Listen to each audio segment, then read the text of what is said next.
Good evening, everybody. Madam Clerk? Councilmember Martin. Here. Mayor Canestrino. Here. Mayor Sim. Here. Councilmember Pataglia. Mayor LaBrus. Here. This meeting is being held in accordance with Open Public Meeting Act, NJSA 1044-6 et sec. Notice having been published according to law with a copy on file with the city clerk's office and will be posted on the wall. Thank you. Would everybody please rise for the flag salute? I pledge allegiance to the flag of the United States of America and to the republic for which it stands, one nation, under God, indivisible, with liberty and justice for all. Okay. And with that, we'll move right to the agenda with the city manager, please. Thank you. Yes. Good evening, Mayor and Council. This is the Committee of the Whole agenda for October 15, 2019.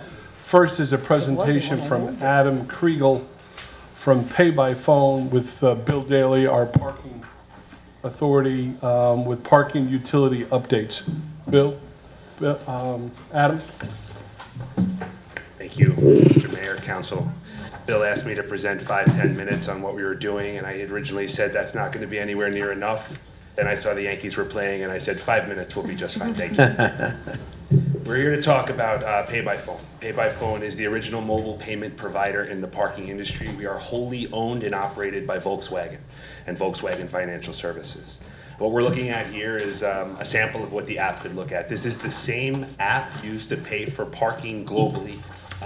Thousands of locations around the world, including 100-something commuter stations feeding Boston, City of Seattle, City of San Francisco, City of Miami, London, Paris, Geneva, and locally here in the state of New Jersey as well. Regardless of where anyone goes to use the app, this is what they would see where they would launch it, which is a branding locally, so that it would look like the app would be built here for the city of Hackensack. The consumer would make contact with a sign. Signs get designed and fully supplied by Pay by Phone. It's a good opportunity to remind everyone that this solution does not cost the city of Hackensack anything. Pay by Phone does not charge anything upfront for the use of the app, and we supply all signage. The cost, or the way that Pay by Phone makes a profit, is an optional convenience fee that the user would pay. So in this case, 15 cents convenience fee on top of the cost of parking, so the city of Hackensack keeps the entirety of their parking revenue, and the parkers of the city get to choose whether they want to use the meters like they always have, or enjoy the convenience of a mobile app, keep the kids strapped in the back seat, pay for the safety of their vehicle, get on the train, pay for the train as it's pulling away, etc., for a 15-cent convenience fee. A sample of what the app looks like, rather than show a sample, I'm actually going to jump out and launch an actual pay-by-phone transaction. So this is Bernardsville, NJT lot. In this location is enforced by space. Our municipal partners have the option to enforce by plate or by space. We supply thumbnail pictures of your vehicle, or the option rather to input your own thumbnail pictures of your vehicle, so you can choose my plate or test plate or my wife's plate, which is what I drove today. You're confirming the location, you're seeing the charge, and you're paying for parking. We're always at the mercy of, obviously, the cell service for the parker where they are. Usually takes a moment or so to process. Once it's processed, it's going to show you your countdown timer. And this is not an excuse to check the Yankee score, but rather show you what it would look like from a smartwatch. So from a smartwatch, you would see there the countdown time and have the ability to extend parking regardless from where you are without having to return to the meter. Or also, I call this text message roulette, but you get a text message at that time confirming where your parking location is, and an email receipt with the city logo on the receipt, and the ability to bring that into City Hall to contest a parking violation should you've received one in a time where you had actually paid for parking in that location. Spoke a little bit about where we were located. These are very meaningful partnerships, so we're not just putting flags in the sand and moving along. We represent a very meaningful portion of the parking revenue. So for the city of Miami, we're now up above 90%. For Miami Parking Authority, over 90% of their total revenue comes in through the Pay by Phone app. They installed the app in 2008 and used a decade's worth of data to make some data-driven decisions, remove some meters, consolidate some meters, and led us to the successful partnership we have today. Some samples of the features in the app that we've rolled out or updated in the last year or so, but the one I wanted to point out was there's no registration required. No parker is required to download the app or register an account. They have the ability to park on the fly with a guest session from any web interface, Chrome, Safari, any PC or tablet. One of the folks in the audience asked, can we use this from a flip phone? You certainly can. Text and call, pay by phone was founded 5 years before the smartphone, if you could believe such a thing, with the concept that you would use a flip phone to call or text to pay for parking. Those options are very much still available today. Parker profiles is another thing I wanted to address. I'd spoken to Bill a great deal about what we had done in Paris, which is a resident program. So Paris was 150,000 spaces, but essentially our profiling system allows us to treat every parker as an individual, allowing residents, commuters, city officials, everyone to park in the same spaces on street or off street, but be applied with a rate or a regulation specific to who they were and the permit they may have or resident status, etc. This was a sample we mocked up for New Jersey Transit of how we would use this in some of their locations where they do offer, you can't see, it's a little blurred on the bottom, but a business rate and a resident rate versus a non-resident rate. Everything we do is shared with the city. We go from seeing a bag of quarters and not knowing how long someone was there to snapping our fingers, putting a decal on these meters, and now we're seeing year versus year, month versus month revenue, who's parking, when they're parking, how long they're staying, when the spaces are turning over, what are the busy locations, which lots are filling up the quickest, which days, which weeks, etc. We're integrated with every enforcement and license plate recognition tool on the market, so regardless of what enforcement solutions the city deploys moving forward, Pay by Phone seamlessly integrates so that your enforcement team is checking one place. Regardless of whether someone is paid at a pay station or at the app, we have integrations with meter companies like McKay and any other solution that could be used here. San Francisco is another example of where we're deploying a unique integration with the actual meter hardware itself. I encourage everyone to check us out in the App Store. We do have a 4.9 rating with now over 212,000 ratings. Those voices certainly speak loud. Read some of the reviews, see what people have to say about their experience using the app. We have extensive partnerships with Apple. It is available on the Apple Watch. Those images also available in the Apple iTunes Store so you can see what it exactly looks like. And we are a leader in security, PCI DSS level 1 compliant for every payment we process. And try to get through quickly. I wanted to leave time if anyone had a question or two. I'd love to address it before stepping down. I have a question. All right, so somebody is paid for their parking through your app, all right? Now, a police officer comes by, he needs to go into the app to see the time allotted or to see if they're in violation. How does that work? So they wouldn't be using the app itself. It's a separate interface. So we integrate our solution with whatever solution the city is using. So this is an example if someone was using a different enforcement technology, we plug our data directly into that. If we're the only source of data, we do supply our own interface and would welcome someone else's data into our interface, which is just a website with the ability to search by location or by plate number. Now, would our police have that equipment already, or is that something we'd have? It's available through any web-enabled device. So from any smartphone, tablet, or handheld enforcement, as long as it has a web connection, we can push the data in real time, which is what we're doing in every other city we're working with, either through our app or a third-party vendor. There's no way that the meeting set can reflect a live or something that say that it's okay?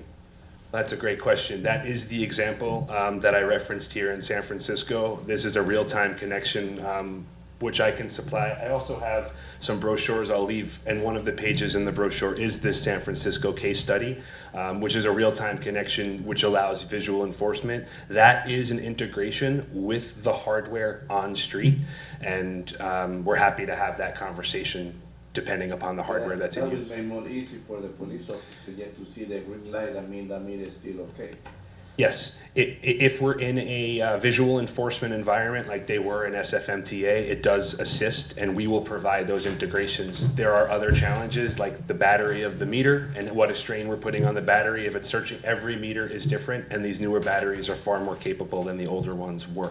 But when someone is using the license plate recognition, technology and people are paying by plate rather by space, they have moved away from this visual enforcement because they're no longer enforcing a space number, but rather the plate on the street.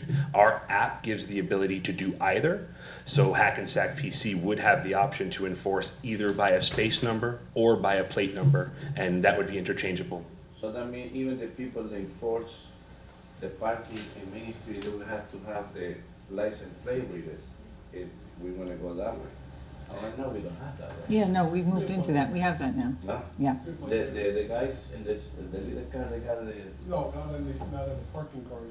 no, We got them for the, But we're, the parking enforcers, they don't have that, the little car. They don't. yeah, And this was part of some Next. preliminary conversations I've had with Bill, building towards that smart city future here in Hackensack. So we are not a license plate recognition provider, but we do work with who you guys are currently using. and I mean, that's critical going forward, as we've said, because everything depends on the ability to do that. Can you, so if we want to rely on the license plate readers when we get to that phase where we buy them now for the meter people as well, can we set it up so that our folks have to do the license plate, not the parking spot number? It'll be always up to the city. Up to the city, either way. okay. So once we get there, which we know we are going there, right, Bill? Once we get there, then that would solve the problem for us, because then the license plate reader would know that they were expired or they weren't expired, correct? You got it. quick question. If the meter is either faulty or unusable, will that report it on your system or no? You're only interested in your phase? Exactly. I mean, we are an alternative to the meter. So our interaction with the meter is typically as simple as a decal on the meter itself, which is giving the parker that location number that they need, which is also showing up on the map in their app, but giving them that nearby location, feeding it to them so they can confirm it. And then when they see that visually in the app, they see that location number along with the city, along with the cross street, and feel really good about where they've parked. But the integration with the hardware meter itself is typically quite limited unless specifically requested by a municipal partner. If the city wanted to denote or identify parking spots that couldn't be used, do you have the ability to do that? Yeah, you have the ability to make those changes on your own in our back office or contact and have us do that. That can be done by shutting down a location entirely. We have a lot of clients that are seasonal that shut down parking entirely for the winter, certain aspects of their parking inventory for the winter. We also communicate in the app directly. So not only can we, at the city's request, send notifications to app users within city limits, but more importantly, in the app, when they're launching that location number, so when I launched the app and paid for parking, it gave me the rules and regulations where I was paying for parking. So if you go to pay for parking at Miami Parking Authority, they have customized everything in there to be what it says. So it tells you, Miami Police Department asks that you park smart, take all your valuables with you. For a Miami resident, please go to miamiparking.com/pay-by-phone. They've customized that. And as you see in the middle there, they have the option for a resident discount rate because the plate that I've used has been added to the My Miami. thought is that the council's done in the past, I'm not saying they're gonna do it now, it's up to them. That we decide the 10 days between Christmas and New Year's, we don't charge for parking on certain sections of town. You got it. So now we go out and we put hoods over the top of all the parking meters and write happy holidays and go through that whole thing, so that was my question. Absolutely. It could be a temporary weather regulation. It could be seasonal every year. It could be because of an event or a parade or a street fair or a festival. We want to communicate that to your constituents and make the parking regulations super clear. But more importantly, they will be withheld from the option to park, just like it's a max day. You have a 2-hour max day, our parkers won't be allowed to park for longer than 2 hours using the app. And the city will decide how long that user is blocked out after that 2 hours. All right. If I'm buying the increments of time, how is that set up with you guys? Can I buy 15 minutes? Can I buy? It's always going to be set up as the municipality chooses. There is a conversation on merchant costs and merchant fees. Normally, I'm used to seeing a municipality choose to limit to $1 and higher, so that they're not on a, the typical, not to bore you guys with the finances, but typically a variable and a fixed rate on the merchant side. The fixed rate is typically around 22 cents. Any parking session below that you would allow would essentially be a loss.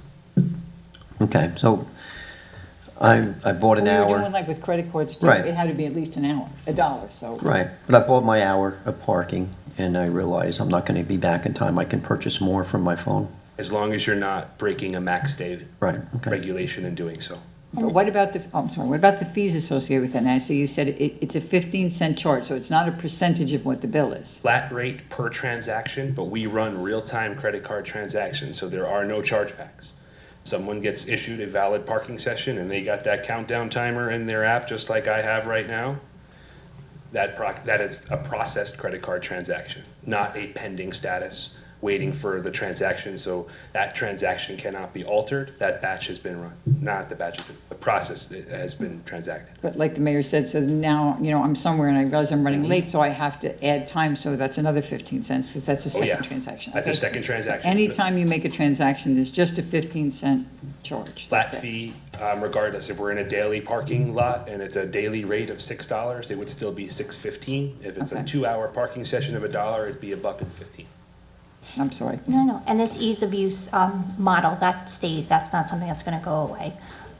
Like, you'll never have to register and do all that, it should always be, if you choose to. Yeah, ease of use is an interesting way. It's much easier to use it when you have an account. When your license plate is stored and your credit card is stored, much like I demoed for you guys today. But for someone who doesn't want to store any plate or credit card information, no registration or account or app download is required. It is just optional. So those 4 steps here would be with registration or without? Those 4 steps are with registration. I Okay. mean, you saw me choose a plate, you'd have Okay. to enter the plate. Okay, that's And as well as a credit card number, of course. Okay, thank you. Are the times prorated? Like, let's take that right now. It's, you bought an hour, or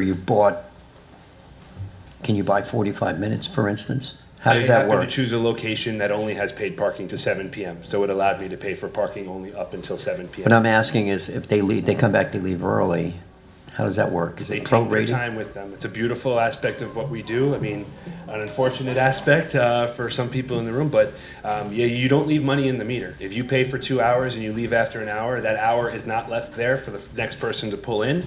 The next person pulls in and That's- sees that as an unpaid space, and the Right. city gets double. So they're not revenue charged that for an hour. exact time?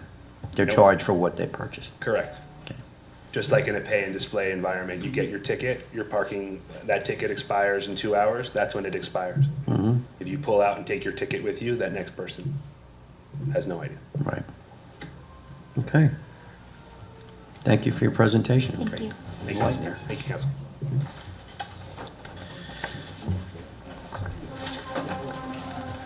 I'll leave these. Thank you.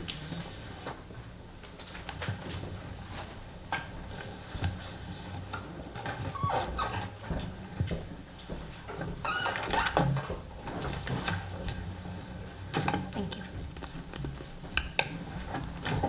Thank you.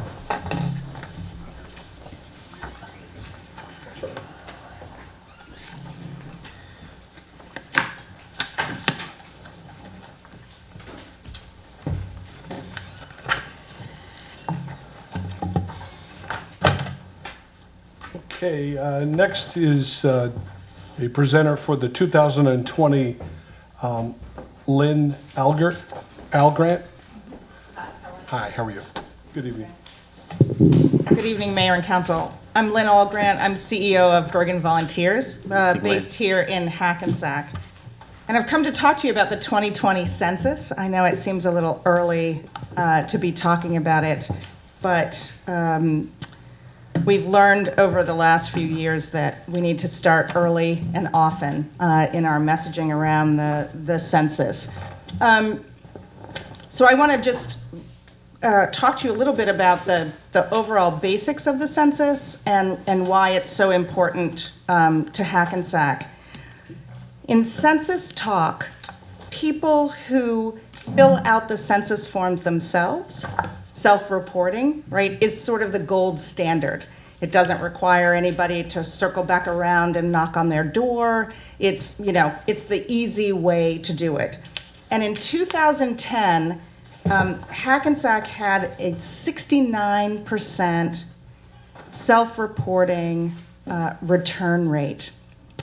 75% or more, or 75% and less is considered hard to count. So in fact, Hackensack was one of the hardest to count communities in the United States of America.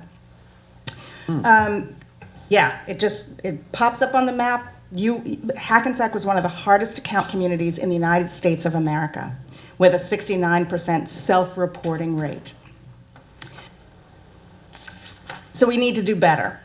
And the likelihood that we missed people in 2010 is very high, right? Because if they didn't self-report and the Census Bureau sent people to their doors and other kinds of things, but that can be an uncomfortable situation. Hackensack would be deemed a hard-to-count community for a whole variety of reasons. The percentage of people who rent, as opposed to owning their homes, the high immigrant population, the high senior population, the high population living in poverty. All of those things put you at risk of being a hard-to-count community, but the fact that in 2010, people didn't self-report on their census forms elevates you to a higher level. What does the census do for us? So it's in the Constitution. It's one of our civic duties. There will be a count every 10 years, right, for the apportionment of representation in Congress, but also the apportionment of federal dollars for all sorts of things. And so even though they do the American Community Survey and they kind of update the records periodically, it is only the every 10-year census that determines our share of whatever federal resources are doled out, and very often state resources as well. So every time we undercount, we lose out for 10 years. And at the federal level, we're talking about $675 billion that are doled out annually for 10 years. And we don't want to be undercounted. You may remember that in 2010, New Jersey lost a congressional seat to some sunny western state. I'm not sure which one got our seat. And in the end, the bipartisan commission in New Jersey actually took the congressional seat away from Bergen County. So although we are the most populous county in the state, we don't actually have a congressional representative who lives in Bergen County because we lost that seat in the statewide negotiations of where that seat would come from. So those are the challenges around the census, just standard. The 2020 census is going to be more challenging than any census we have ever seen. It will be the first census that for the initial 3 phases, people will be encouraged to report online. We have had a great deal of controversy around whether or not there would be a citizenship question on the census form. There will not be a citizenship question on the census form, but it's very likely that the damage has already been done and that immigrant communities, documented or undocumented or blended, will be very fearful and reluctant to complete the census form. We are also living in a period of time here in Bergen County where our media landscape is overwhelmingly challenged. We always lived in the shadow of New York City. It's very difficult for us to do ad buys on television and other kinds of things. But, and I'll go ahead and say this on the record, the Bergen Record, which used to be our hometown paper, is not what it was. Our local suburbanites and other local papers are not what they were. So it's going to be extremely difficult for us to get the message out to people in the usual channels that we have tried before. So we're living in a period of time where the census is more important than ever before, where we may have a population that is more fearful of engaging with government than ever before, where our media landscape is challenged in ways that we have never seen before, and now the census is coming online. And we may have populations that don't know if they should fill out something with that kind of information on it in an online platform, right? How do we know? So what we propose to do at Bergen Volunteers is to help serve as a trainer advocate, and project manager for census efforts in hard-to-count communities. I'm happy to report to you that a local foundation has given us a grant to provide that service to the city of Hackensack because the state of New Jersey is actually very worried about Hackensack. We want to move Hackensack from being one of the hardest to count communities in the United States to one that was easy to count. So my organization has received some funding to be your project manager on this effort. And now we're beginning to work with other municipalities to also do that. Our vision is to have you all approve a hard-to-count committee, which would be local influencers who can help us figure out how we get the word out. We want faith leaders, we want community organizations, we want that person with the Facebook page that everybody responds to. We want the library to push those messages out. We're happy to do trainings. We'll recruit volunteers and train them to do speaking engagements in various places. But at the same time, starting in January, we would like to provide all of you and all of the influencers that you all identify for us with social media content, a Facebook post, an Instagram post, a Twitter feed, whatever it is, so that people are hearing about the census from people they trust. And we'll put those messages out weekly for 2 months and then twice a week in March and April. We're happy to engage with census events like at the library. Come learn about the census and have a cup of coffee and a donut with laptop stations right there and train volunteers to help people who may not be as internet savvy to go ahead and fill out their census. Our best bet as a community is to have the overwhelming majority of the people to self-report, which then means no one will knock on their door. And right now, in many of our communities, nobody wants anybody with a government badge knocking on their door. I think we just have to be really honest about that. And at the same time, we can create all sorts of other opportunities for people to come to an event, learn about the census, and learn that it's safe for them to fill it out, and then actually do it online there, not even near their home. Albert Dibb told me today that one of the things that he did is he registered somewhere between 460 and 480 brand new residences, brand new addresses that the census doesn't even know about, but that will probably be habited on April 1st, 2010. It is my gut instinct that Hackensack may have been much closer to a 50,000 population in 2010 than we realize. I believe that you are over 50,000 right now. We want to document that. That will change Hackensack's status with the federal government. If you are a community of 50,000 or more, you can apply for CDBG money straight to the federal government. You don't have to go through the county or the state. So I think trying to document Hackensack 50,000 is a goal that we should be aiming for in 2020, and we're really happy to help you do that. I'll take any questions that you have. No, I think that's great. Good presentation. And I'm jumping ahead a little bit, but we're putting a lot of new people in Yes. Hackensack.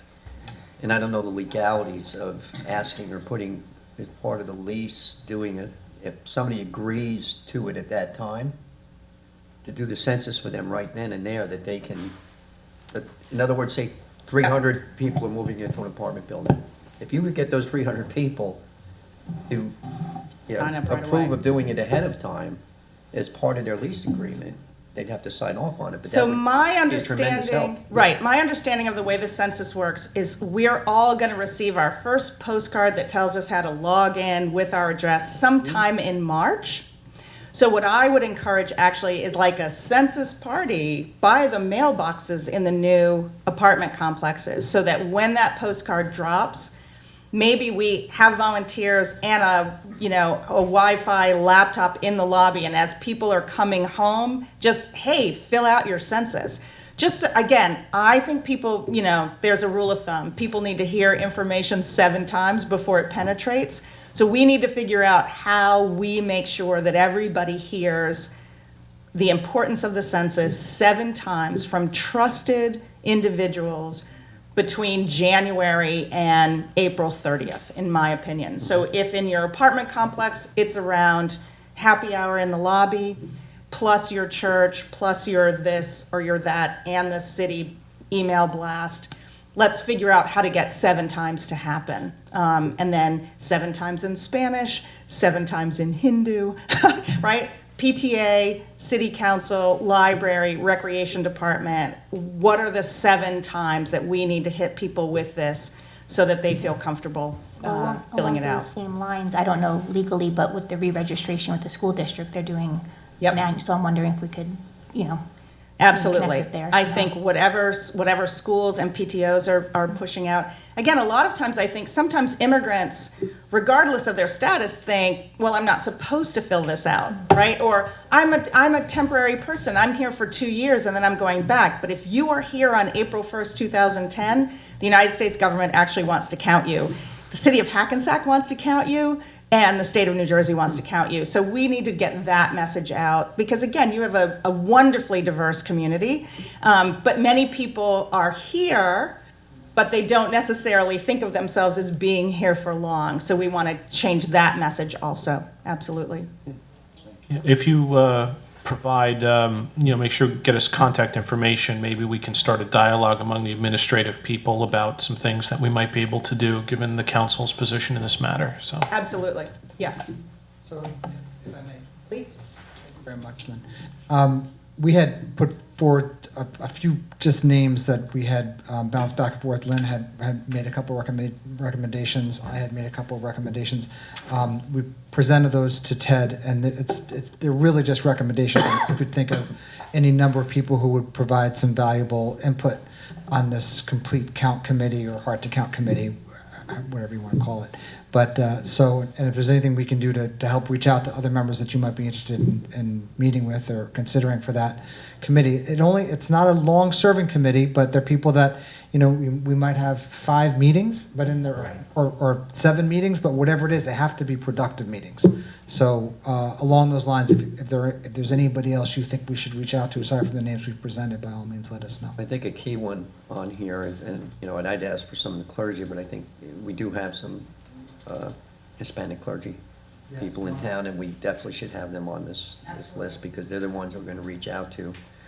Right. People who may And I or may think- not feel comfortable. Absolutely, and I think the meetings will, the key will be to have the folks in the meeting room help us with strategy. Oh, you definitely want so-and-so to sign on to be somebody who sends out the blasts. Right. I have an intern right now who's already creating content for Facebook, Instagram, Twitter, and then things that kids care about. I don't know, TikTok maybe, I'm not really sure. So that we'll be able to push out content that people can then personalize, translate, and then push out to their people, so that our influencers don't have to think about their census message for the week. We'll think about the census message for the week, and all we're going to ask people to do is put their brand on it and then push it out. Because again, I think it's going to be all about hearing it from a trusted person, right? A trusted, I think the or other a trusted selling agency. point also is, and you brought it up, you mentioned it, is most people don't realize when they do a census, the fact that we get money for more people. It's huge, And they don't realize that. right? Most of us probably didn't realize there was that big of a difference. And, Right. The census we look at it as just a way to track us and no other thing, but it needs to be explained in a way of why there's a census, how we benefit here in Hackensack from it, so. So we have this, in our Bergen Leads program at Bergen Volunteers, we talk about Bergen County being the place where the state comes for votes and comes for tax dollars, and we don't get our tax dollars back from the state, and New Jersey doesn't get its tax dollars back from Washington. And part of the reason is, overall, we're a pretty wealthy community, so we send tax dollars in. The only way that they will come back is with tracking our census numbers and making sure that we are actually all We counted. get about 32 cents on the dollar. So I figured, let's get up to like 52 cents, and like, that would be a big deal for us. Thank you all so much. Thank you. Great. Next, please. Oh, wait, we're still in a, no, we're not to the public session yet. I'm sorry, Mr. Okay, number 3 is the 2020 suggested recycling calendar. You folks were given a copy of just one thought process of a calendar for 2020. If you flip it over, it's in Spanish and English. There is not a cutout for your refrigerator on this, and there isn't a colored map. I'm gonna hold comment of where I think that's gonna go, but this is our initial thought process of explaining, and there's obviously a phone directory that lists all the contact telephone numbers for all the departments for the city. But like I said, this is just a draft. We're just trying to get some input and start to put something together, so we are prepared for 2020 calendar. If I may, I mean, could we first just talk about the rules, right? So for 2020, we're still doing garbage twice a week, Yes, ma'am. and we're gonna go back to doing recycling once a week. Yes, we are. So every week we'll do both bottles and paper. Yep. Okay, so I think that is one of the things we really all wanted. We weren't as concerned about the paper as we were about the cans and bottles, but I think doing that, I think that's a very important message that folks understand that. I think that that's on here. My concern with this is, I kind of liked what you showed last time, which was the color-coded Okay. calendar, so people could see, you know, what their days are at a glance if they forget. And I think the bigger issue is for folks to know what their route number is. You know, like how, if you, you know, I know you're saying it's on the website, but for folks that aren't computer literate or friendly, or, you know, how do they even know what their route number is? I personally took a straw poll. I have my own opinion where this is gonna go, but I'll follow whatever direction you folks have. What, I mean, what does Well- everybody else think? You could put more, I mean, the phone directory is great, but if you go on if you put the phone directory on hackensack.org, you open up that space to put more And information. that was also suggested. So, Like I said, we could change the format, or you could make the phone directory smaller. You could take the phone directory off. I personally think that tradition seems to follow most of this, that a little calendar that you could stick on your refrigerator is gonna be the home run derby for this personally. But they said, listen, we're not gonna do the traditional calendar anymore, so we're gonna try this and get feedback from the council and the public and see what they want. My personal opinion is, I think we're still looking at something similar to that, but that's certainly up to all you folks. This is well, a- I think the twice a week pickup is great. I think, you know, actually it was brought up over the weekend at an event, at Saturday's event, about the cans should be every week. I think our big sell is gonna be the leaf pickup still. Great. Gonna be a tough one. I'm seeing people dump their leaves on the street already. And it's early, the leaves aren't even really down. I'm seeing people dump grass in the streets, which I'm surprised to see. But, we have to, if we're gonna do the leaf pickup thing, if we're gonna ask them to bag this year, we gotta get notification out there, and that they can get their bags. We gotta reach out to them, whether it's, Nixle, robocalls, whatever. Right, like I said, we're gonna present this, but right here, it says under leaf pickup, free 15 bags, DPW located 120 East Broadway, starting October 5th between 9 AM and 3 PM. So, like I said, the change of Hackensack's tradition always seems to be a little harder, because people like what they like, and they're used to, you know, I get my paper on Sunday morning, I sit here, you know, we kind of follow a pattern here, It so. wouldn't hurt to put as per DEP recommendation as well, because when they hear that the DEP is recommending it. I know, What if it was a two-page thing, right? And this was all nice information that we liked, and it was the second page, you know, like you open it up, and this page just had the whole year's calendar, small, just color-coded. So, you know, and then on the back had the streets with the the color, you know, so you know if you're whatever, Brook Street, you're purple, and, you know, this way folks could rip this page off and put this on their refrigerator, and they would know, I'm purple, so every time I see a purple, that means that's when I'm getting my garbage picked up or recycled or whatever. I think I mean, we're making a big step to not give the whole calendar, and I agree with that. I just think to give no information about when Understood. garbage is being picked up, I think it may be too much of a change for folks the first year. I don't know, what does everybody else think?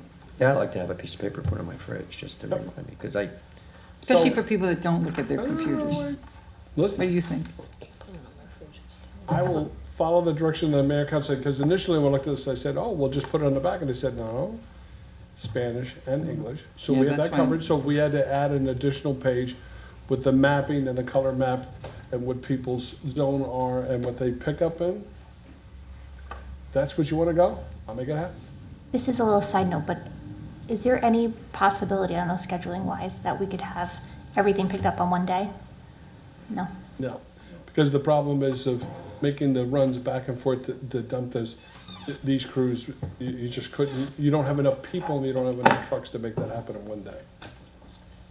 I don't think that's possible, to be candid. So like Wednesday would still always be rubbish. Well, So then- whatever I mean, day like that you're recycled and assigned for your trash, one day. section That's of your town, day, that would be your pickup day. the other thing, and it relates to this and doesn't relate to this, but leaf pickup of bags, for instance. But is it going to be like, all right, my yard waste right now is Thursday. Would my leaf pickup bag day be Thursday, or are they gonna sit there for a week or two Well, I until think they? that's something that I need to They've get. been picking mine up right away. Yeah, Like, I they put have. them out and they Oh, picking you've had them a up, the chat. bags, They know what to do. Pick it up. Not on Thursday, on other days? on any day. Really? Yeah. They know where you. I didn't know we had a bag pickup day. I'm Well, sorry, I use guess it as was yard, wrong. I look at it as yard waste. And I've just been, when I finish in the yard and I put it in the brown bags, I just put it out by the curb. And then they've been taking it like, the next day, it's been gone. I told them I don't want to see any bags. I want them picked. Right away. Well, I guess I'm doing it wrong, so see, I need the color coded. Okay. I'm gonna have a color-coded little, I don't know, no one else, wait, you guys think it's the right to not have it? If we, why spend the money if you think people will understand? I don't know. I was Well, concerned With the map? about not having the calendar of the map. if it's just a piece of paper, I don't think it's, you're connecting it to another piece of paper, I don't think it's Yeah, a it bad shouldn't be idea at a all. huge expense. no.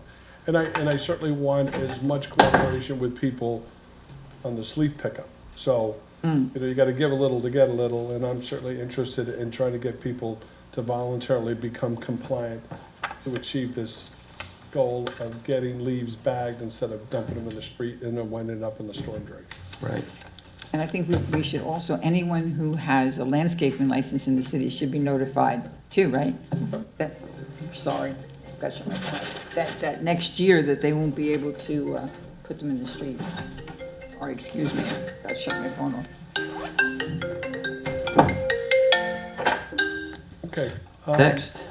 Next is the resolution for the Fairmount School drop-off zone.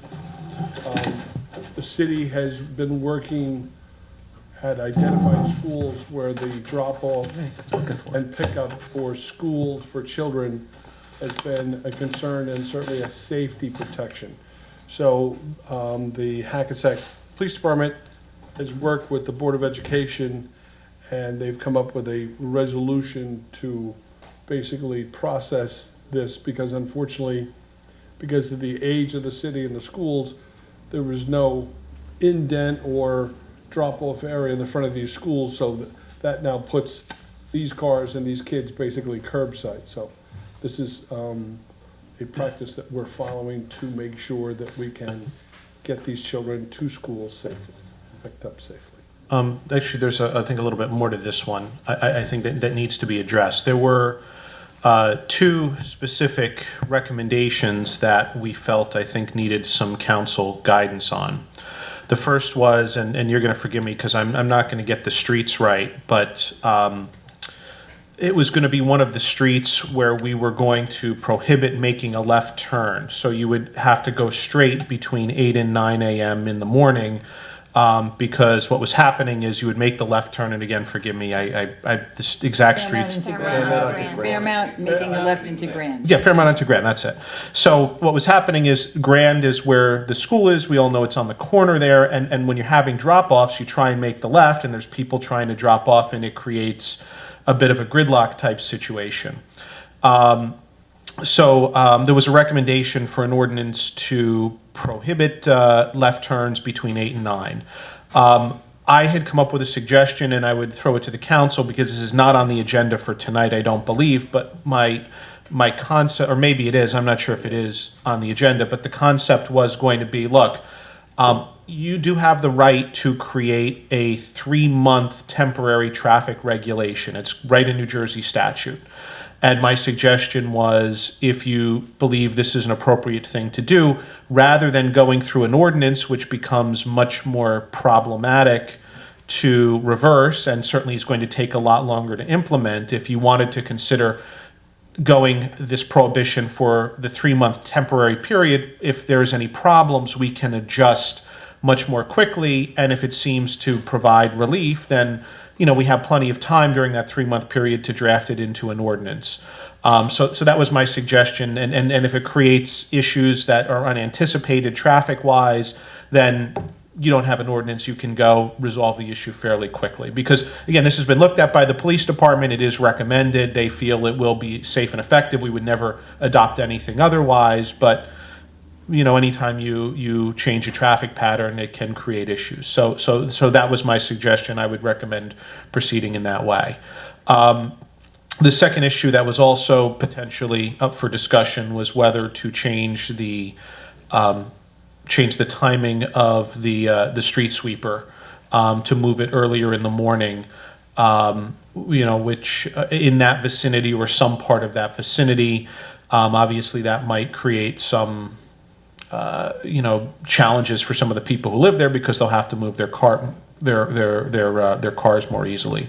So perhaps maybe you do this, see how this works, and if there's still some issues, you can consider whether that makes sense to do going forward. You do the street sweeping later, maybe. Yeah, I mean, there's certainly. Instead of doing it earlier. There's so no people have to teacher, move it. teacher parking there. So the teachers park with permits on the streets. Oh, that's the problem. And So you that's can't- gonna be a yeah, problem. okay. Right, the issue really becomes, and I appreciate Steve's help with this, is that the street sweeping, moving it early means that people are gonna get up and move because they're gonna get a ticket.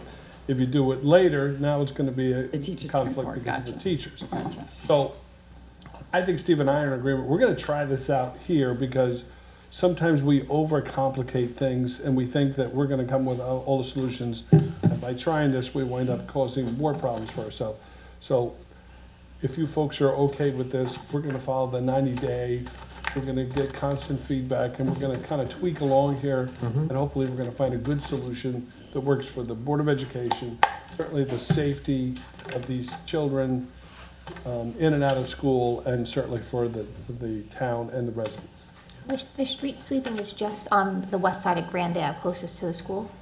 Yeah, it's different times. On, Right. the one side of the street, it's a different time than the other side. There's one time that's like 7 to 9 on Tuesdays, and the other's like Friday, 9 to 11, something like that. Because no one's allowed to park, I think, right in front of Fairmont, so they I shouldn't think be. it's across the street. I think they're talking about the east side. It's the Yeah. west, okay. I know, but I think there was a. There was an error, there was a There's a typo. typographical Okay, error, okay. yeah. Yeah. It's the west side. But Ted, we're only talking about Fairmount. At our last Board of Ed meeting, there was also a problem about the Hellers drop-off. Remember, they didn't want them dropping off they're on the hill, which is crazy. And they could drop off in front of the school, which is that quieter street. Yeah, they close that down. Each one of these Or schools, they close it down. we're addressing these and working Because with the the kids traffic cross. bureau of the Hackensack Police Department, and that'll be the next one, because these are all individually issues that are addressed for each school. So we're gonna look at this one. Yeah, but now, John, they're doing the drop-off on that hill. And cars are rolling back because they're stopping to let kids off. It's not working on that There's hill. a side street that would make that much easier, which The has street been in front reported. of They've always had schools. Longview, which is right in front of, That's what That's the one. that's Hiller not where they're School. doing the drop-off. I know, because it's always, you have a crossing guard, has it closed off at one end, they come down Simons and they drop off and make the left. That's the way they've been doing it for years. Now, I didn't know they started a new process of drop off Yes. at Hiller's. This new drop-off at Hillers is on the hill going down. We're gonna readdress cars are these. rolling and it's dangerous. So we were talking at our Board of Ed meeting that what they were asking is if we could look at doing it in the front of the school where it's flat surfaced and it's a quieter street. Should talk to, they should get traffic's already Yeah, I guess we involved. just have to get traffic to look at that. I got it. And was there anything with Parker? I mean, because we're just talking about Fairmont, there's a lot of schools. Do you remember there was some issue, I can't remember what it was now with Parker School. I can't remember what it was. Or you get people blocking driving. Oh, with Parker, they wanted to add, didn't they want to add a drive-through behind the school there, so you get them off the street? Oh, on the bottom Remember? parking It was a lot. lane Yeah. thing. Yeah, so they wanted to do that there. And I guess Jackson Avenue was working okay, we didn't hear any issues there. I have not heard a word. But I think, yeah, this is, I mean, again, this is a new thing, we're just trying this the first time. So I agree with the 3-month thing and see how it goes. And even with all these others, I think we just have to continue to get feedback from the school. And where they're telling us there's issues, we have to just continue to try and address them and see how it goes. And I just remind the city manager that the statutorily, the temporary regulation can't take effect till we put up the signage. So if this passes tonight, that we get that up as soon as possible. But we should look at the Hillers one, because that sounded like it was dangerous over there, from what the Board of Ed was telling us. We're good. Number 5 is the ordinance utility companies' accountability for damage to roads. The city of Union City has developed an ordinance that basically is holding all the utility companies responsible for the damage when they occur, either an install or repair to the utilities. The city winds up, in most cases, holding the bag. So they have come up with a ordinance, and I have to say, from all that has reviewed this, we've gotten some really positive feedback that this is something that the city, with some, direction and tutelage from our city attorney, could be fabricated to the point that it really works for the city, and we need to do this because those costs are considerable. And if you look at some of the streets, you can just drive down and look and you can tell, well, they either replace the main or replace the sewer or replace the glass, and half the street's done or a section's done, or they, trench down the middle of it and then it's sunk, and we're basically stuck memorializing and picking this up. And I think Public Service did their last gas line repairs throughout the city. They paved half the street, that's it. Right. And they gotta be curb to curb, they gotta be reinstalled. We have a condition already where PSE&G admits that they screwed up. They need to trench across the paving of a Main Street already by Bergen.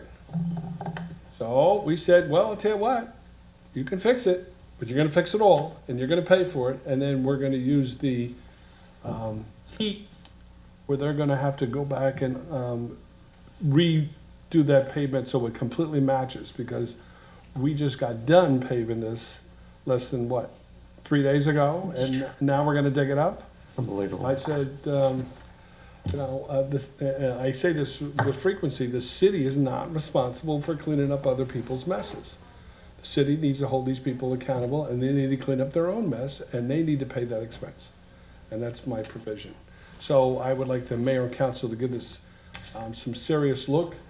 If you approve that, I'd like Steve to take this ordinance, where the two of us will sit down and we can check the legal side of it, and I'll check the practical application side of it, and we create an ordinance that will protect the city streets and the taxpayer. And I'll point out, I mean, I know the mayor of Union City quite well as the city attorney in Union City, so I have no problem, reaching out, having some further conversations to see how this has worked in practice, and, whether it's made a measurable difference in terms of these problems, which obviously, are not just Hackensack, it's a problem pretty much anywhere. Okay, number 6 is the discussion of the U.S. Tenants Association grant. There's been input from council members that we're obviously looking at providing funding for tennis and tennis courts. There's a provide a matching funds towards a tennis court project that you're seeking funding for. If the city is interested in moving forward with a tennis court improvement project, they would like to try to secure the funding from USTA, and I would recommend the following steps be taken. The city would review the existing municipal tennis facilities and make determination as to which ones need upgrades, improvements, as well as types improvements as needed, basic facility improvements, resurfacing courts. Obviously, the main suggestion is Carver. Identify source and level of matching funds to be committed by the city, development of scope and work to the project, submit application. So the city has already prepped and planned to replace the Carver, but obviously with a few additional steps, we could submit for this funding, may offset the cost of our install for Carver. And if we get a 50% break on that cost, I don't see where the city is. This Carver Park's supposed to be fixed next month, so we, If all those plans are in place and all we have to do is submit for this, this may save us some money. It may not, but it's at least something to at least check to make. we put this out, we put this off for 3 years now. We just can't keep pushing off any further. Let's just fix this. You put this USA whatever to tennis court at Johnson Park or over there by Polify Park. It's up to the, whatever the mayor council wanted. All I'm saying I is. mean, to me, Dave, we're coming into the weather where, you know, We tennis isn't. we said they decided to do it because the splash park was open. They wanted to do it in this time of the year. But let's say it will be, hopefully be done by next spring if we get No, this. no. They said it was gonna be done by, Right, but we're saying if November. we could have most of it paid for, maybe we could look at, Kathy, when they is this said gonna that- be awarded? Do we know? This just came up. Do we have to, when we apply for the grant, do we have to say which park it's for? That I don't know either. All I know is that this was provided to us from Pete Blanos because obviously we're looking to expand tennis and tennis courts. And this came up and the thought was, do we now use some of this or at least apply just to see if Carver qualifies? If it doesn't, we can move on to another park. I just present these ideas for you folks. And see if any of it, maybe the question to ask him is, do we have to specifically ask for a park? Because if we don't, it doesn't matter. And see if it can be applied retroactively. In other words, can we do the work, pay for it, which we do anyway, because you always have to bond for it and then, you know, pay, you get paid back after it's done. And then retroactively pay the bond off with it. So I think that if we got the answers to those questions, that would help. Because then Okay. that wouldn't delay anything if we could do it that way. we already got this money for Carver Park 2 years ago, 3 years ago. We got this money from where? We got a grant from the county already, a matching grant. That money was already Yeah, I there. think it was $37,000. But how much is this gonna cost? Well, Way more than that. way Yeah, more. yeah. I mean, well, Probably let's 4 times just it. get the answer to the questions, Dave, is all we're saying. Let's just find out if it can be applied We've been retroactively. doing this for 3 years, trying to mess around with this. Yeah, but this just came up at the last meeting, or two, as far as the availability of money from the U.S. Tennis Association, so. I will find out the timeline, if it will delay the Carver Park tennis rehab. We'll apply this for another one. Like I said, I'm just, it came up.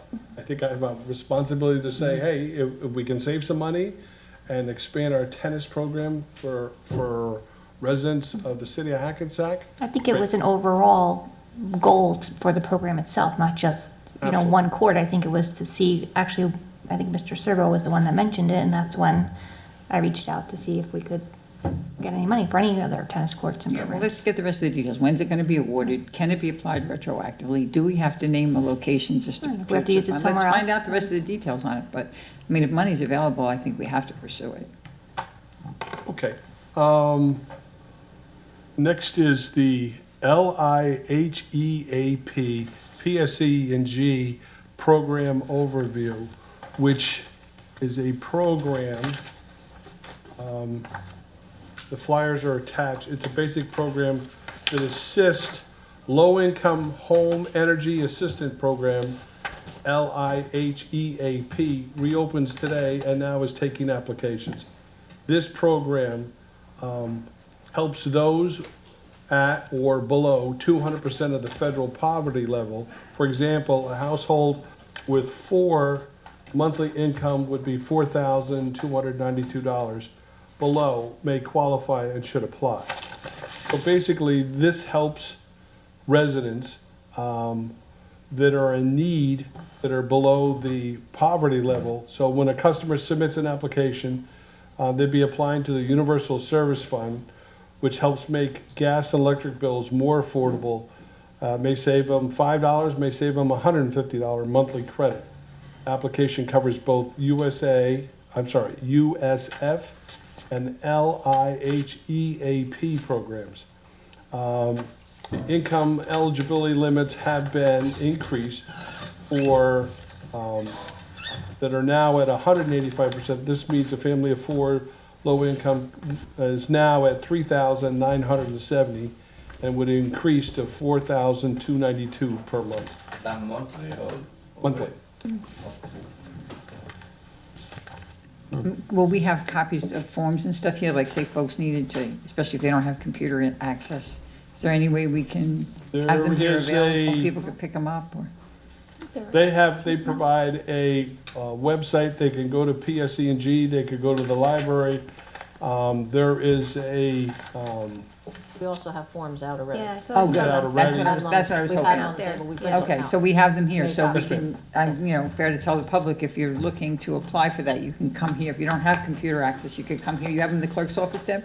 Where are they? There's some on the table, we probably still have the original in our office if we had to. I wonder if we could Wouldn't hurt send to some reach, to the get some of library. these out to some of the churches as well. In the library, and maybe the Yeah, M&M's. make sure the library has them too. Okay. and the last is, what happened to that pizza pig?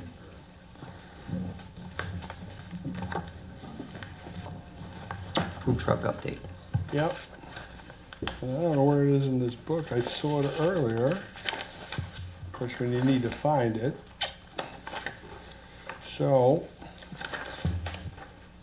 I can't find it.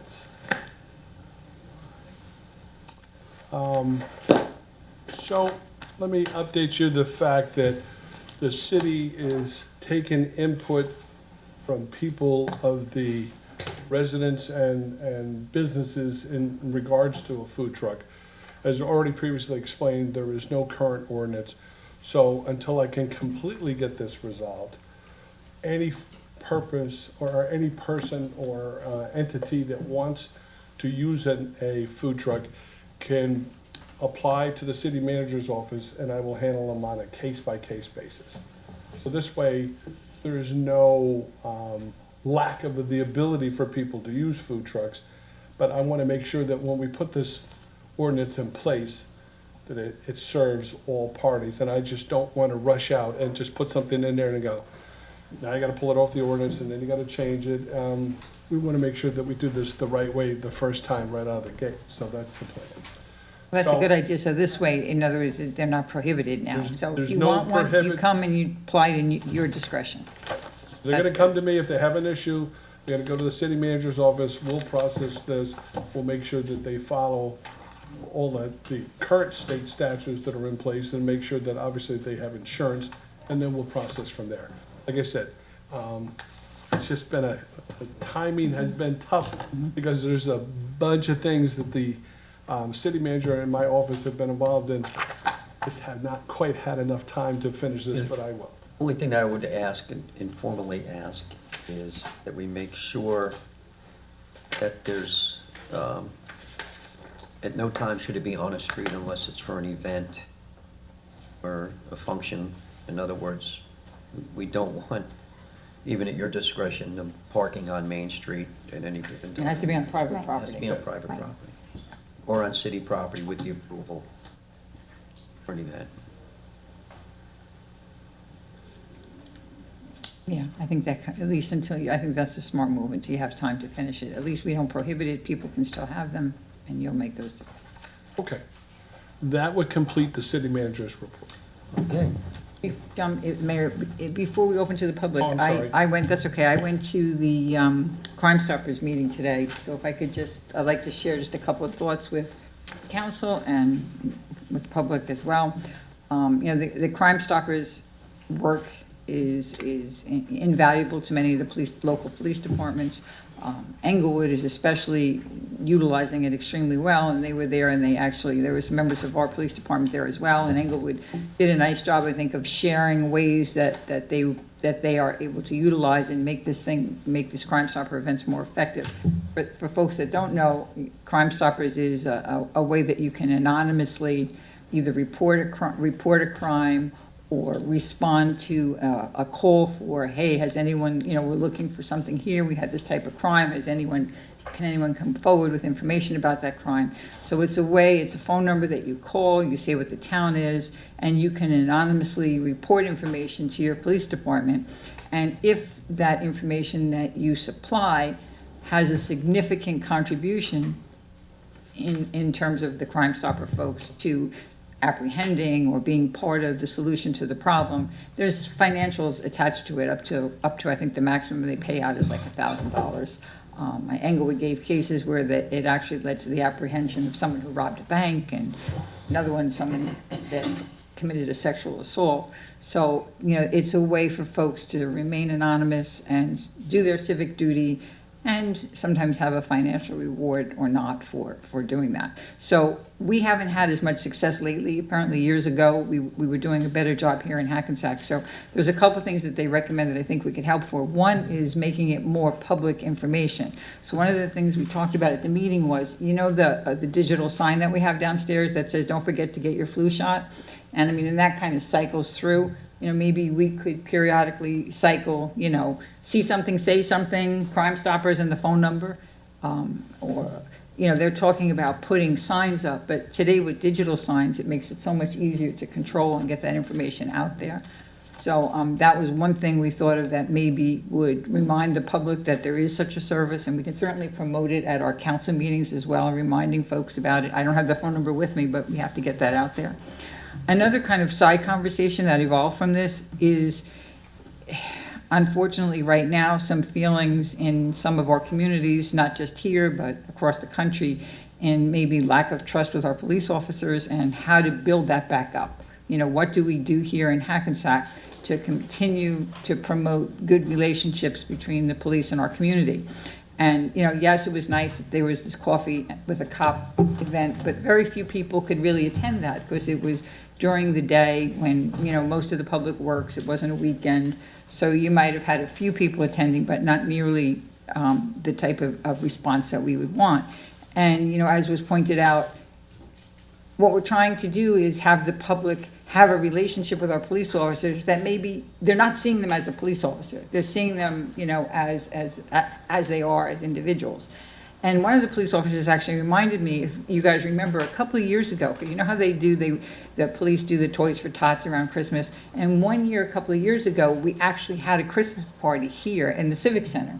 And we had pizza and soda, and the police officers dressed as Santa. They weren't in police uniforms, and elves, and there was a line out the door of folks, waiting to come in, have a slice of pizza, bring their kids to see Santa, and it was the police that did it. So I kind of put this back on our police department to suggest any other types of ideas that maybe we as a council could get on board and support to continue to promote this. They talked about maybe a pancake breakfast, one day that folks could stop after church, where the police would actually be doing the cooking and the serving and, trying to get that image of treating our police officers or seeing them in a light that's also who they are as individuals, and trying to promote that. So those are just a couple of things that came up, and I thought that as a council, I know I'm in favor of anything we could do to support that initiative and help them. I think it was a great idea. And at least if we could get this Crime Stopper sign going. Anybody else have any other ideas? No, I think it's a great idea. Okay, it was a good event, and I think they're doing a good job as an organization, so that's it. Bill speak. Because he's on the agenda. Coming in closed. Bill, do you want, Are you going to come in closed? yeah. Okay. I saw him on here, so I was Right. like, I didn't want to skip him. Okay. With that, I need a motion to open to the public, please. Second. All in favor? Aye. Aye. None opposed? Anybody from the public who'd like to speak, please come forward, give your name to the clerk. Victor Sasson, Hackensack. I came here to talk about turn lanes, but I'd like to ask the twice a week garbage collection. is going to be all year round, starting next. I would urge the council to think about making one of those days a collection of food composting. Or what? Food composting food. They do it in San Francisco. I don't see why they can't do it in a city like Hackensack. Take the food out of the waste stream and put it to good use as composting. I also wanted to address the comments by the volunteer person there. I was a census taker in 2010. They paid over $20 an hour. And I think people should know that they can apply for a job as a census taker for $20 an hour instead of doing it as a volunteer. I think one of the reasons Hackensack reporting is so low is that this is a city with some of the most apathetic voters I've ever seen. You have more than 20,000 registered voters. Only 2,000 or 3,000 vote in the council elections, even less in the Board of Education elections. The people here are just not engaged. I'm not sure why. One of the things I'd like to see the city have is a public information officer or an ombudsman or an advocate, somebody who's accessible to the public. As a former newspaper reporter, I had entree. I was able to talk to anybody when I was reporting stories. But as a private citizen, it's like you have to come to a council meeting to find out what's going on in Hackensack. There's nobody you can call. You know, I call Kathy and I call Leo and I call the mayor occasionally for information, but what do the rest of the people do? A lot of people call us. Okay, but I mean, We you know, get a lot of calls, but the city you- manager's always available too, Mr. Sasson. I mean, well, City you Hall. want everybody to call the city manager? Well, He's very busy. I mean. a lot of the questions might be cut off at the pass by his secretaries and his staff, yeah. but, Okay, anyhow, I came here to talk about turn lanes, and I emailed the county, and the turn lane on Passaic Street, which at Summit Avenue, there's no turn lane on Passaic Street. At Summit Avenue in either direction, it's a choke point, and there's Well- also no turn lane or anything like it on First Street, which, because of the railroad tracks, the congestion there is unbelievable. So I emailed the county asking about that, and the deputy chief of staff from the county executive said that the city of Hackensack should, in other words, the county says the city of Hackensack has to back and approve any request for a turn lane, and that if there was any property taking involved, it's the sole responsibility of the local authority, in which case the city of Hackensack to pursue. It says the city will need to investigate the matter and make suggestions to the county to explore.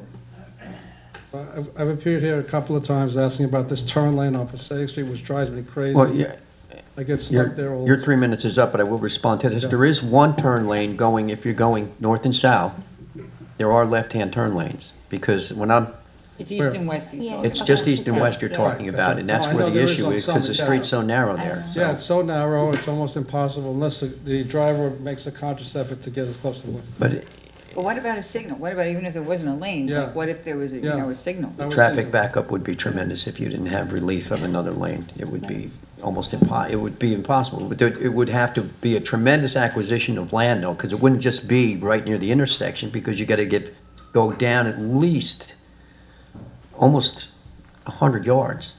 I mean, the irony It's a huge is traffic backup now. It is, Passaic yeah. Street is such a Horrible. major It's bad. thoroughfare, and yet it's only 2 lanes in Yep. most places, just.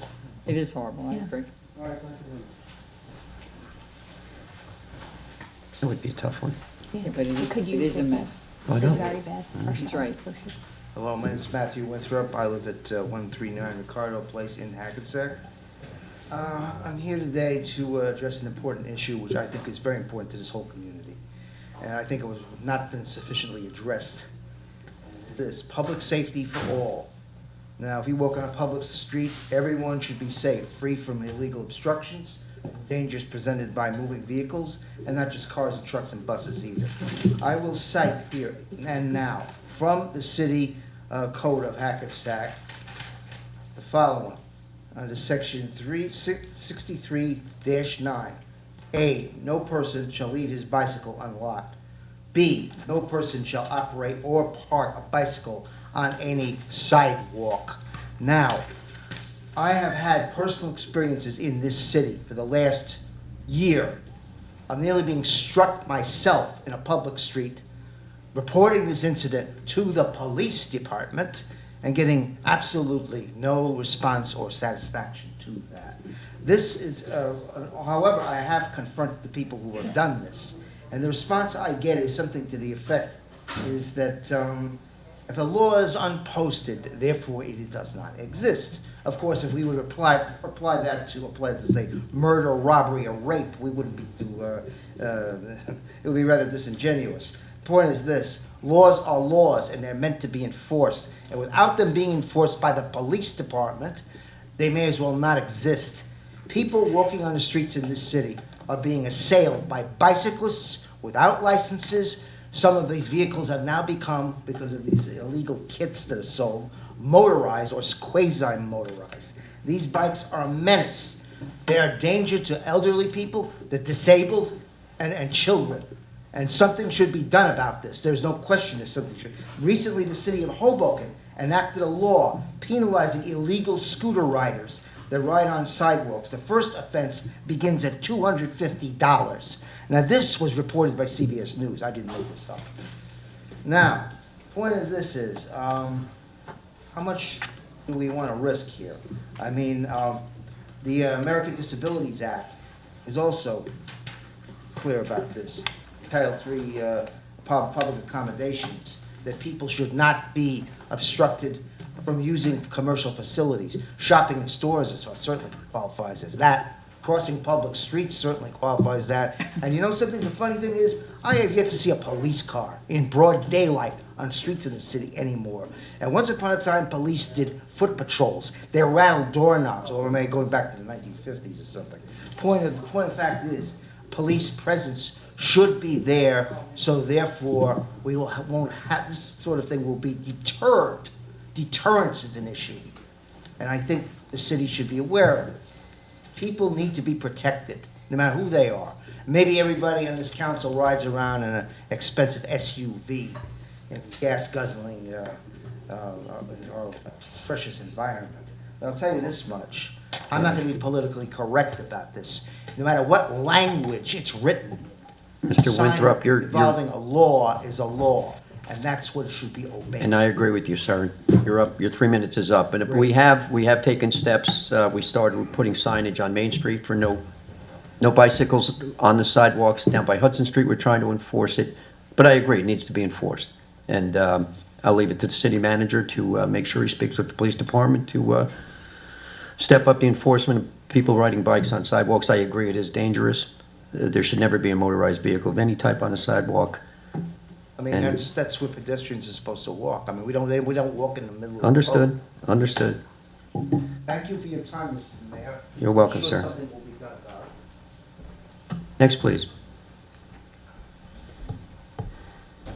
Good evening, I'm Randy Glover of Hackensack, and I come to address my situation as far as the Main Street Live concert series that was stolen and renamed Sounds of Summer through the Hackensack City Administration.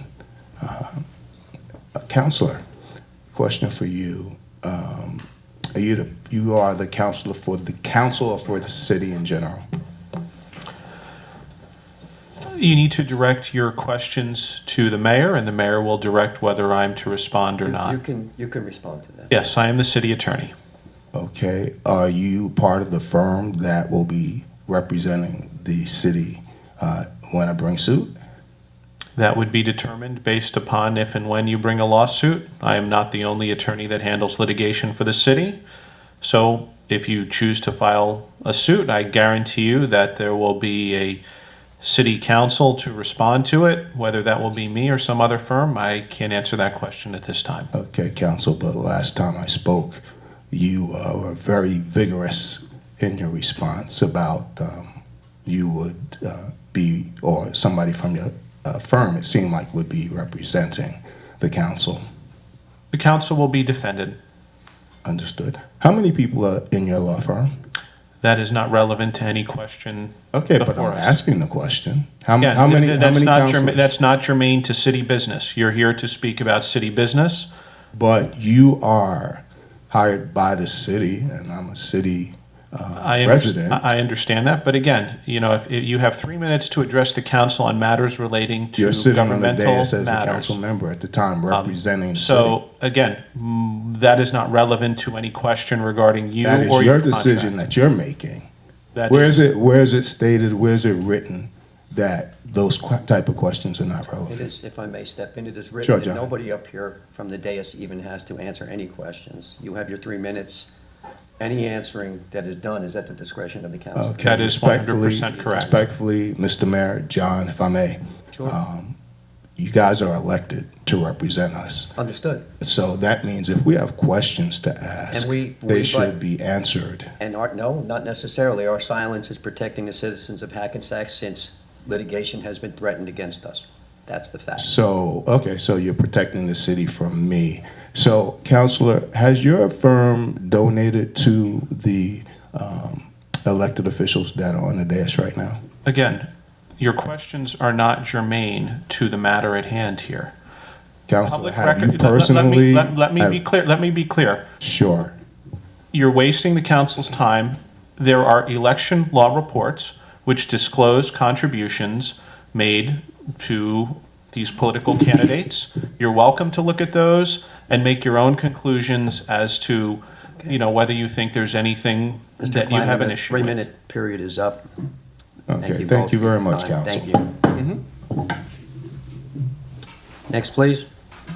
Hi, everyone. My name is Khalil. I live at 190 Berry Street.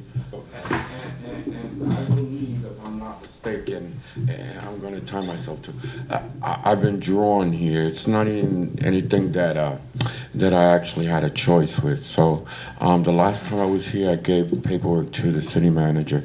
I didn't have 3 minutes to actually finish reading because I was trying to be formal by addressing everyone on the council or whatever.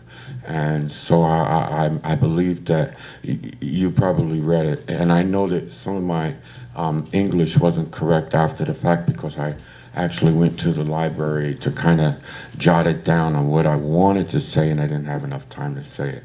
So so I'm still there on 190 Berry, and I'm being patient because I'm supposed to be at Bible study right now at 7:30, and I just got out from doing my training. I actually complied with Mrs. Cadastrino. I believe I'm saying your name right, am I not? Mm-hmm. Okay. As far as volunteering, when you gave the information to Mr. Serbo. I may be saying his name right too, I don't know.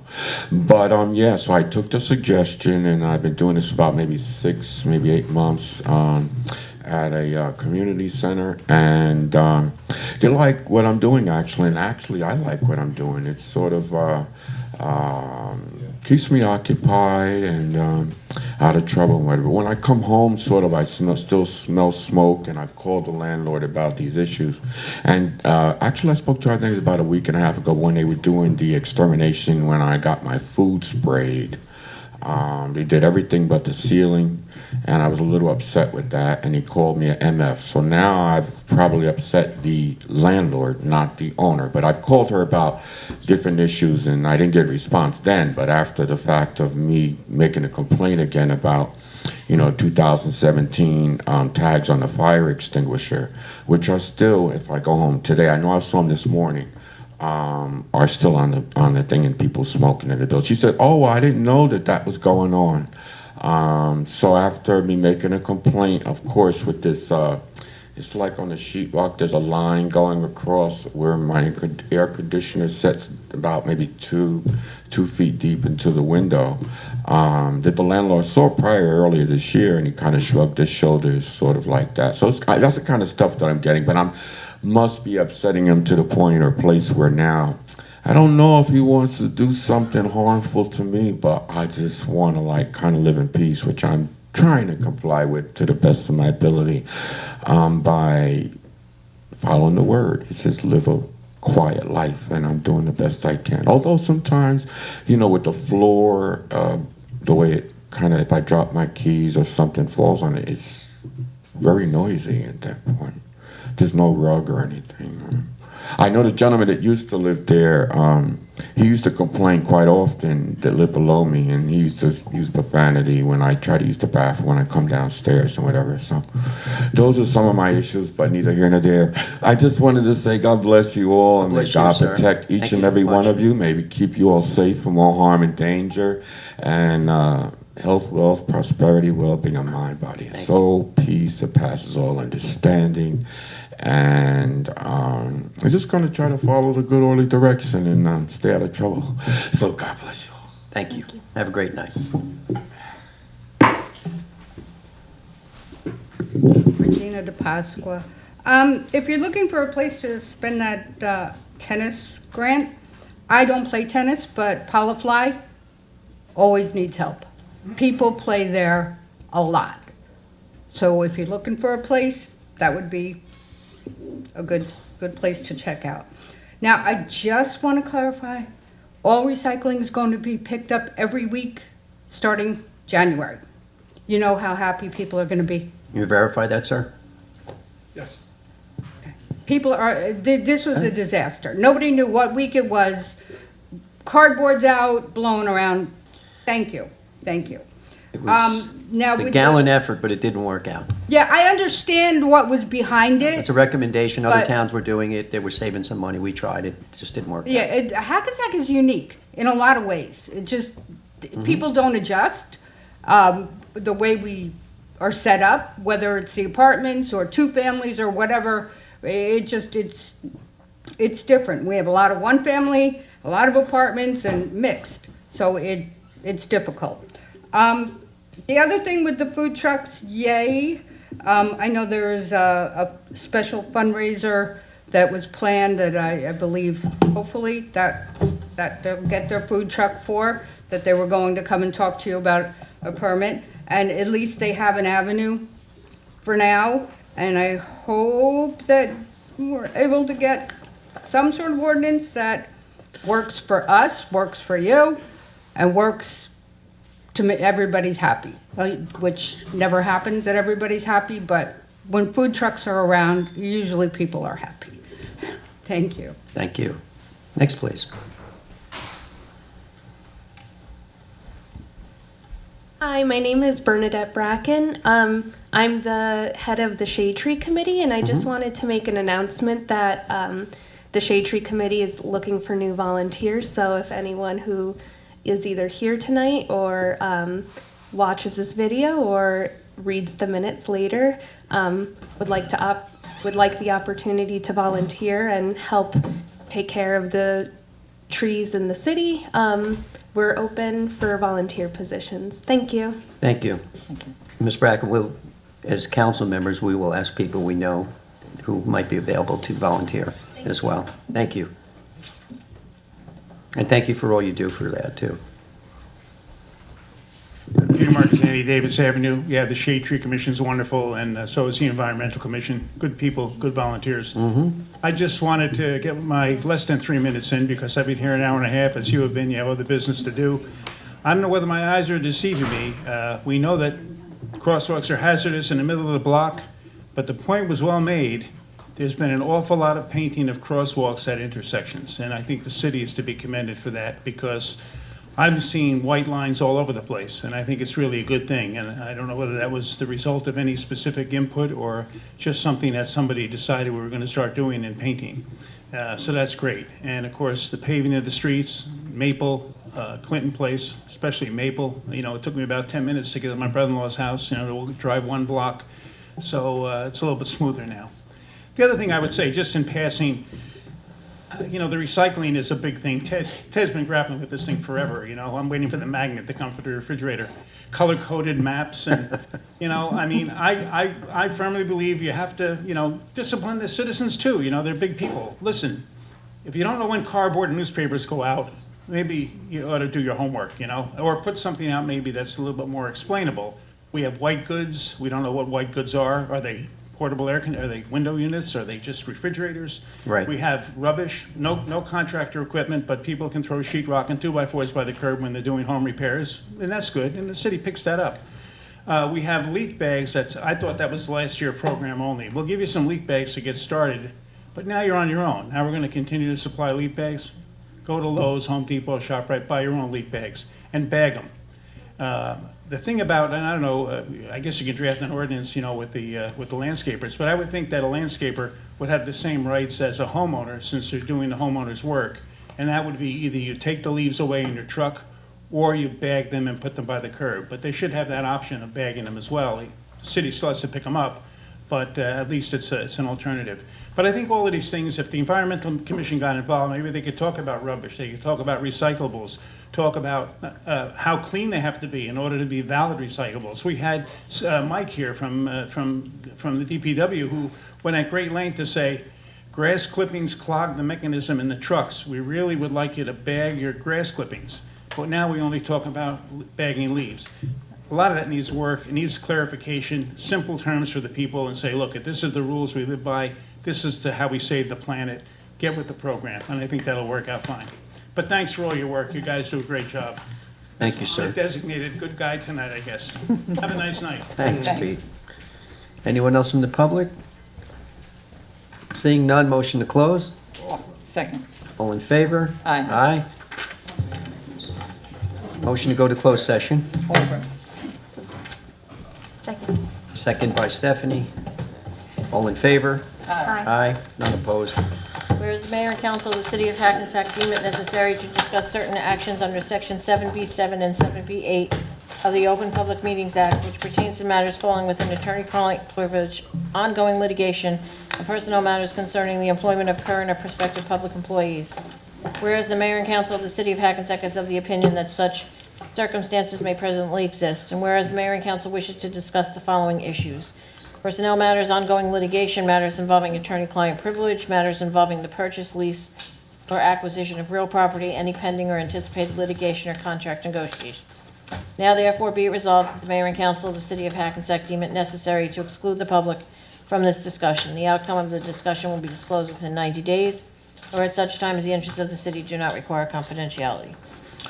I will have to speak to the council tonight about the Candela and Terranova case, the De Leon Seibel Duardo case, the Capra case, and I think that's it. But as usual, if something else comes up, I will announce it at the end of the closed session. Okay. Okay, need a motion to come out of closed session. Offer. Second. All in favor? Aye. Aye. I need a motion to close the CAL meeting Council meeting. and the council meeting. Yeah, it's separate. Yes. Yeah. And before we do that, just as part of the usual course of action, we did also discuss the litigation involving ex-chief Zisa and the ongoing litigation filed by Richard Salkin, in addition to the cases I previously announced. We're good? We're good? Okay, motion to close the CAL meeting. Offer. All in favor? Aye. Aye.